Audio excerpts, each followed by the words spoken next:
Welcome back to Soft Talk. Today, let's talk about the Sagarmatha and the Himalayan challenges that humanity faces, the world faces, in fact. Welcome to the program. If you have not subscribed to our channel, then I request you to subscribe to it, comment on our presentation, and press that like button. We have been trying to promote citizen journalism, and every like, every subscription, every comment counts. So let's get on with this program. I pledge to protect the mountains and raise awareness about the impacts of global warming and climate change on glaciers, mountain ecosystems, biodiversity, and local communities. On the lap of Sagarmatha, also called Chomolongma, and the almost forgotten Charilamini, named after a bird that still braves, most probably, the heights of the Mahalangur range. The words echoed through a packed auditorium in Kathmandu.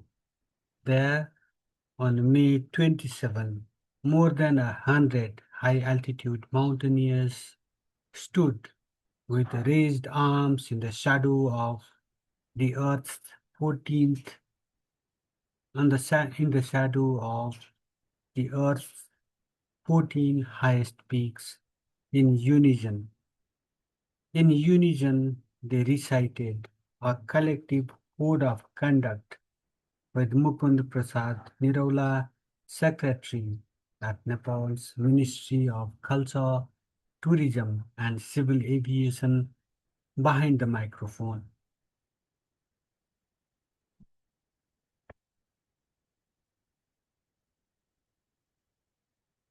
This mountain, the Sagarmatha, the Chomolongma, and of late also Everest, it resembles a bird called Charilamini. So it's also called Charilamini. So let's continue with this. So the Solomon pledge that I just read at the start of this presentation, it marked one of the defining moments of the second Everest Summiteers Summit 2026, organized ahead of the International Sagarmatha Day, commemorating the historic May 29, 1953 ascent of Sagarmatha, Mount Everest, by other name, by Edmund Hillary and Tenzing Norgay Sherpa, held under the theme Himalayan Innovation for a Sustainable Future. The summit brought together climates, diplomats, tourism professionals, policymakers, and environmental advocates at a critical moment for the world's highest peak. This critical moment is marked, among other things, by a record-breaking climbing season overshadowed by worsening overcrowding, glacial retreat, and growing concern over the sustainability of Himalayan tourism.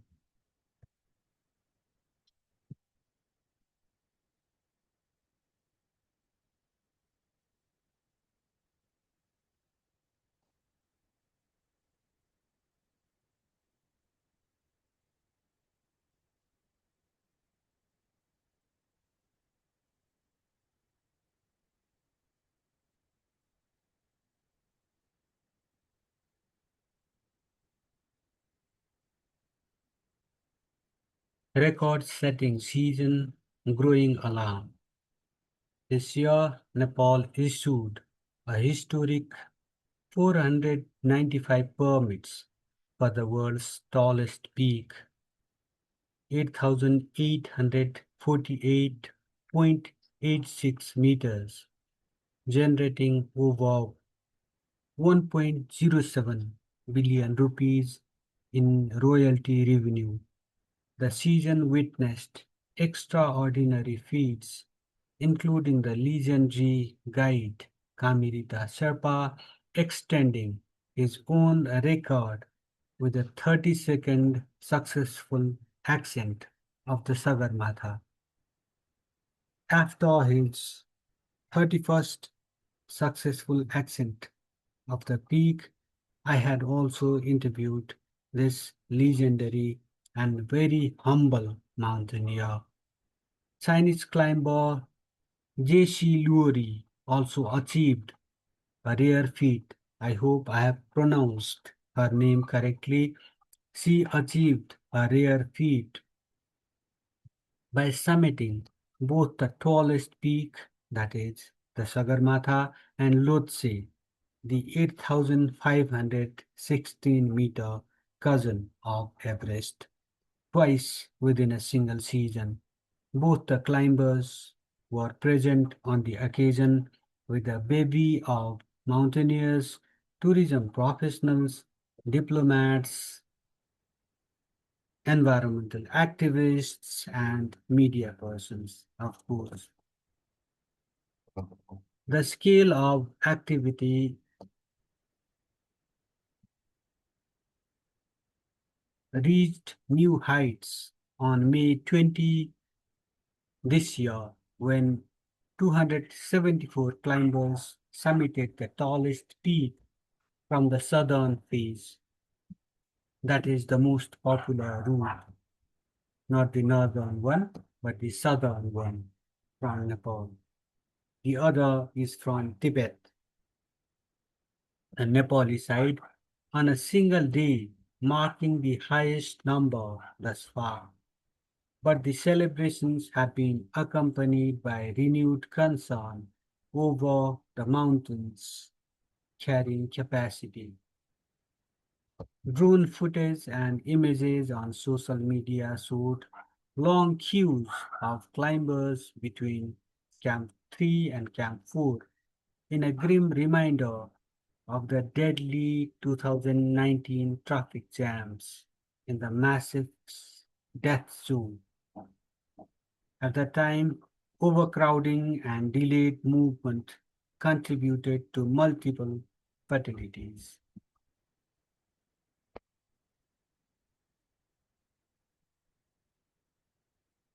Even Kamirita Sherpa, the legendary mountaineer, acknowledged the mounting pressure on the mountain after returning to Kathmandu after his latest Sagarmatha climb, warning that climbing activity needed to be controlled a little bit. The unprecedented human triumph on the tallest peak comes with with a serious reminder of the fragility and the carrying capacity of the mountain ecosystem itself.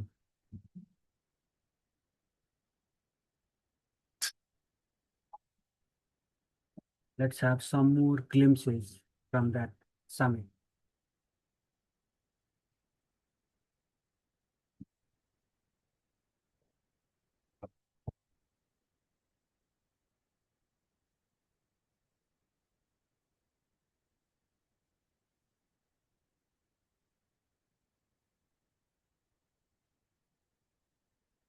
Under Himalayan pressure, the summit repeatedly returned to one central reality, a grim reality rather.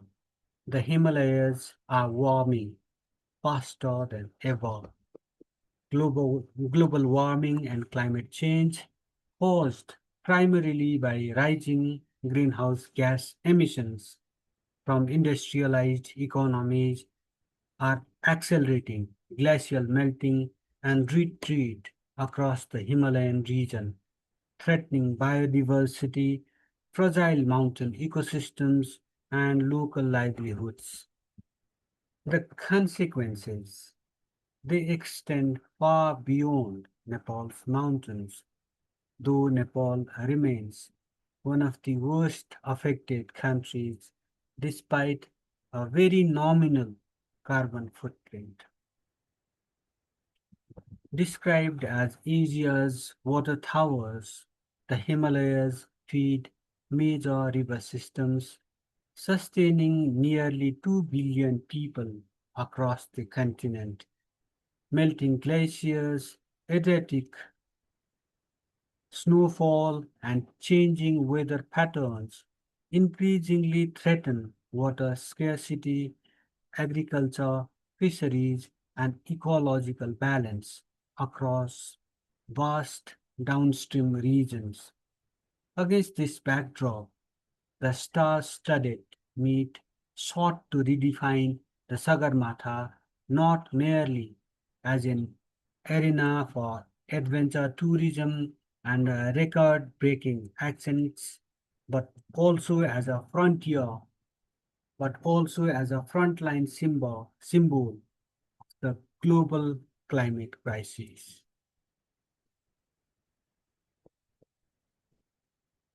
Climate diplomacy and the Sagarmatha call. The summit amplified Nepal's broader international climate diplomacy through the Sagarmatha Samvad framework that just was held about a year ago, barely a year ago.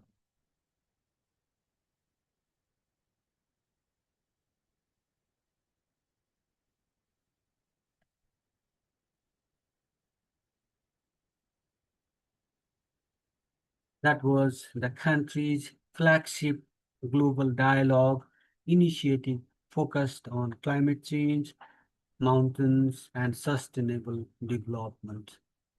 Partnerships repeatedly Participants repeatedly referenced the Sagarmatha call for action, a declaration urging stronger global action to limit warming to 1.5 degrees Celsius in order to prevent catastrophic cryospheric losses. The Solomon Pledge, read during the summit, effectively translated that diplomatic framework into practical responsibility on the ground, emphasizing cleaner expeditions, waste reduction, sustainable climbing practices, and environmental stewardship.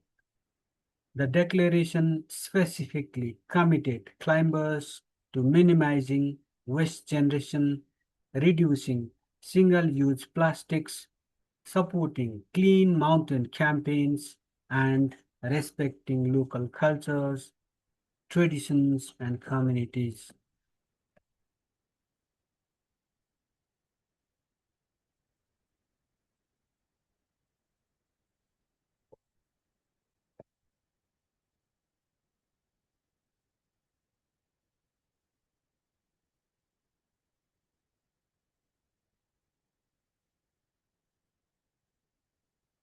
A shared responsibility.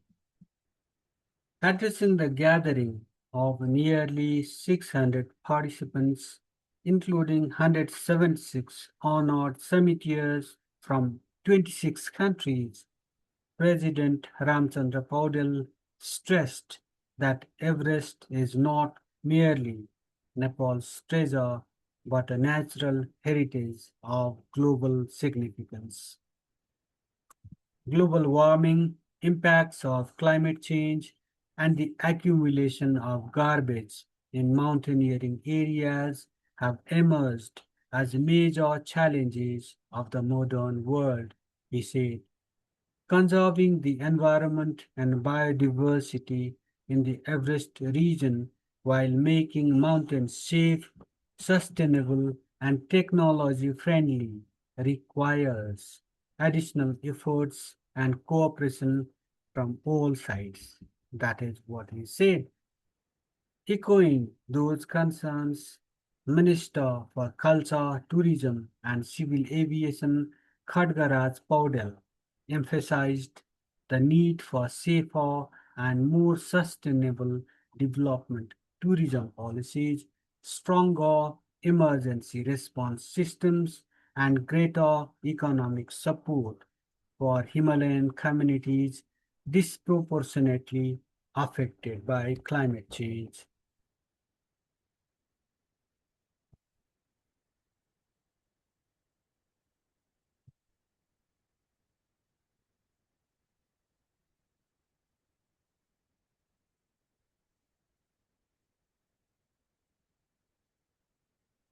The summit also served as a reminder of Nepal's Supreme Court directive dated April 26, 2024, that instructed the government to regulate climbing permits based on scientific assessments of the tallest peaks carrying capacity beyond adventure tourism.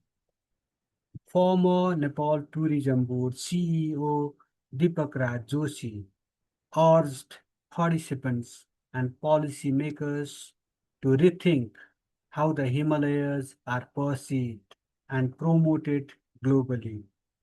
The Himalayas are the spiritual heart of Asia, Joshi said, emphasizing that the mountain range stretching from Afghanistan to Bhutan represents far more than an adventure tourism destination. While acknowledging that Everest and mountaineering attract global attention, Joshi argued that excessive focus on adventure alone risks undermining the deeper ecological, cultural, and civilizational significance of the Himalayas. Marketing the Himalayas only as an adventure destination defeats the purpose. He said, sustainability should guide tourism policies and even decisions to climb, Joshi said, while also calling for greater recognition and protection for Sherpa communities whose labor and expertise form the backbone of Himalayan mountaineering. The future of Sagarmatha and other mountains does not depend only on the government or one ministry. Joshi said, it depends on all of us.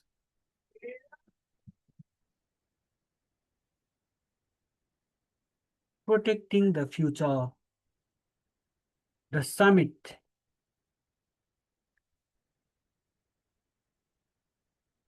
protecting the future is the priority of the whole world, humanity, in fact, that is in a position to just act in time and make the difference. Others are like, fortunately or unfortunately, I should say, they are the passive recipients of human action. Unfair world. An unfair world it is, isn't it?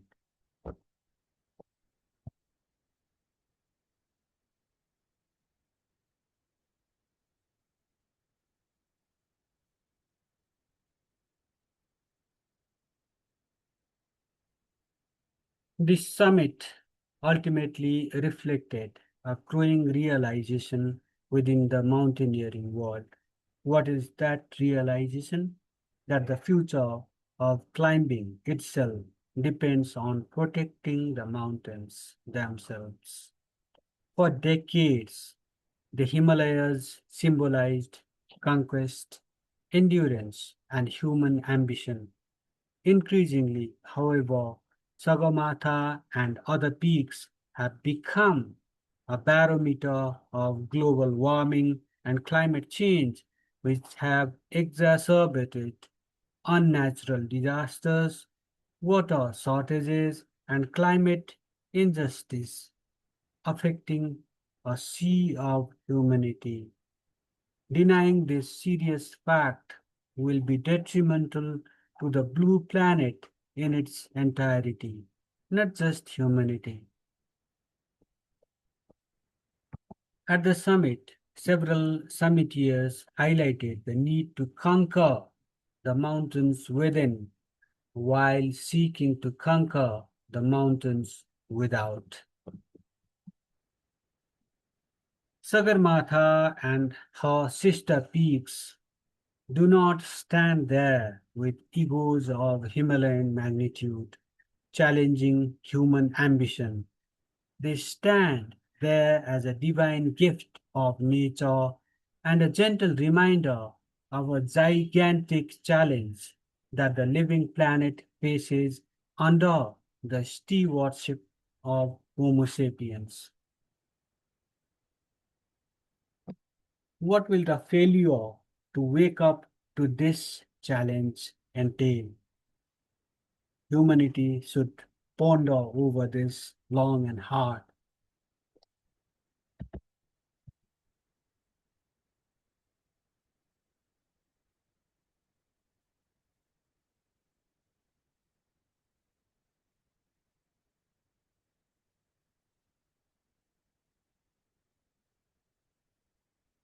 Let me conclude just with my parting remarks to this long presentation.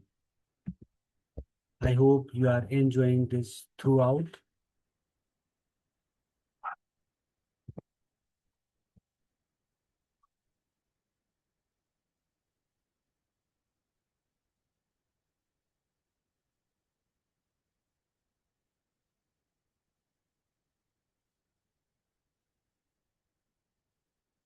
This is the this is an image of that whole lot of activities. It covers whole lot of activities, and this was generated using Gemini.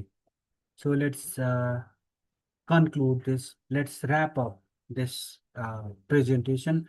Most probably, this is the message. The failure to wake up to this challenge and deal with it will have irreversible consequences, not just for the Himalayas, not just for the subcontinent, but for the whole world.